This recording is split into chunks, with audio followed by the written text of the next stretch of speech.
am Danielle Pailly, and today I'd like to talk about limerence and stages of a relationship. So tell me if this has ever happened to you. Either you were the one doing the breaking up or someone broke up with you. You guys are dating for 2, 3 months. You're madly in love. You're made for each other. You think the other is the one. And then all of a sudden, one or the other person ends the relationship. And one person ends up usually devastated. So what happened there? I'm going to approach it from a healthy relationship standpoint, so I want to rule out some of the other things that could be going on. For example, it could be someone with an avoidant attachment style. When things get too close, they run. Could be a narcissist. They just really want to feed off the attention. And when they're done with you, they're like, okay, thanks, bye. Could be purely sexual attraction that didn't turn into any kind of emotional intimacy. If you find yourself constantly choosing people who leave after a couple months and you start thinking, oh, it must be me, there's something wrong with me, I would suggest that you're probably choosing someone who's familiar that fits a certain pattern that you're used to, that there's not anything inherently wrong with you, but you may want to talk to a relationship coach or a relationship therapist to find out what is the underlying cause of some of that decision making. And if you're the one leaving every couple of months, figuring out for you, is there an avoidant attachment style? Is there something else going on? And it might be worth talking to someone as well. But in a healthy relationship, they can still end before they begin. Why does that happen? So there's a term called limerence. When we meet someone and we're like, oh, they're the one, I can't stop thinking about them. You fantasize about them. You're agonizing when they're not around and thrilled when they're there and worried, what do they think of me?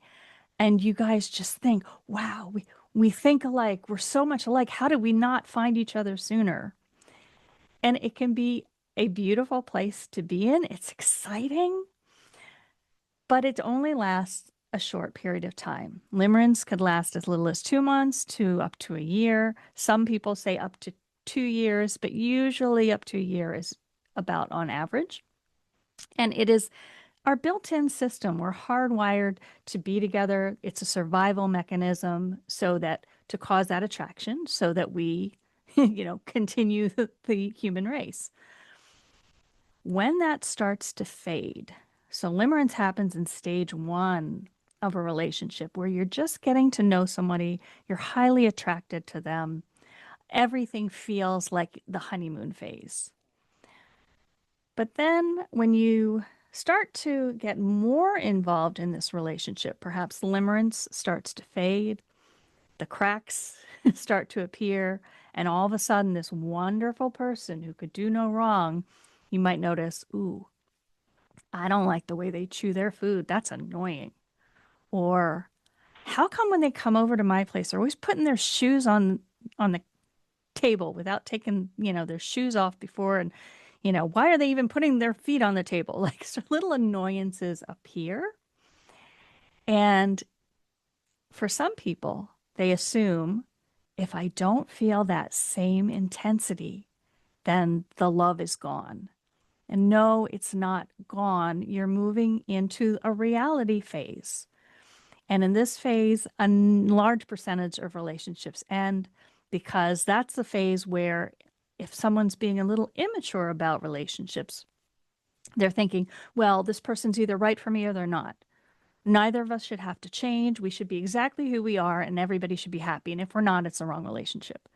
It's a scary mindset and often leads to somebody jumping from relationship to relationship only to be disappointed. So when you see those cracks, and I'm not talking about signs of abuse or unhealthy things where you're like, yep, I see that and I'm getting out. I'm talking about little minor annoyances about the incompatibilities. One person likes to travel, the other person wants to stay home. One's more of an introvert, one's more of an extrovert. Little things about how you operate and your beliefs. So in phase two, once you get past that honeymoon phase, this is where the work happens.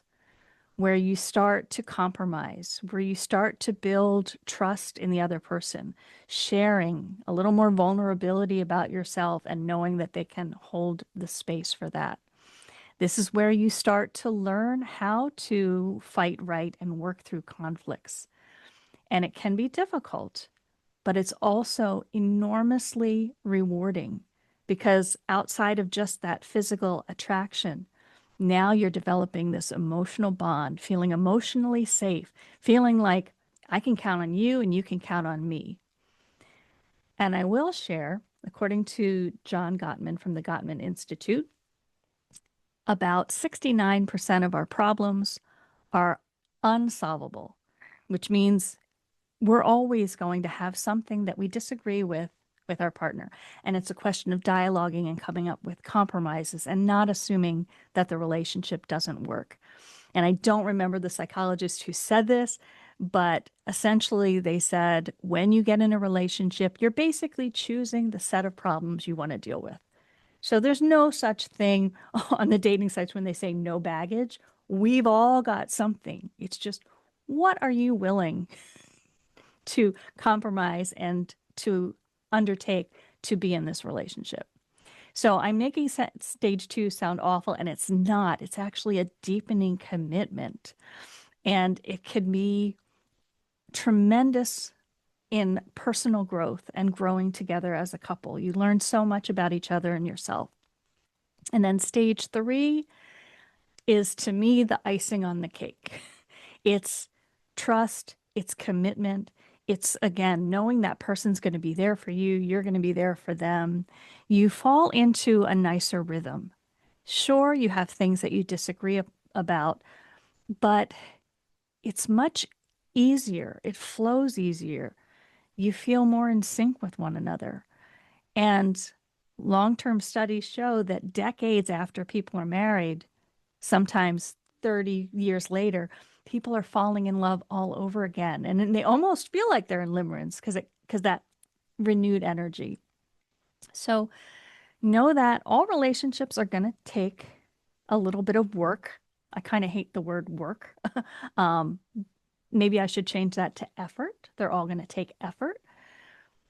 I'm saying this because if you're in the initial state of dating, in that phase 1, and the emotional wave and the intensity is starting to fade, and you're starting to see some issues, your partner seeing some issues with you that you have to work out, I want you to consider, what are your goals for being in a relationship with someone? Do you guys share the same values? Are there some core things that you agree upon that are really important to keep the relationship together? Because if you find that, you can let the petty stuff go and then be committed to doing the work, right? So the takeaway is it's normal for feelings to shift throughout a relationship. It doesn't indicate a problem. Find out what your core beliefs and values are, and if that partner shares them, if you're kind to one another, if you learn to trust one another, it can go a long way to leading to stage 3 and really enjoying a long-term healthy relationship. Thanks for joining me. And I welcome your comments below. I try to answer everyone. Might take me a few days, but I'd love to hear your thoughts. Take care.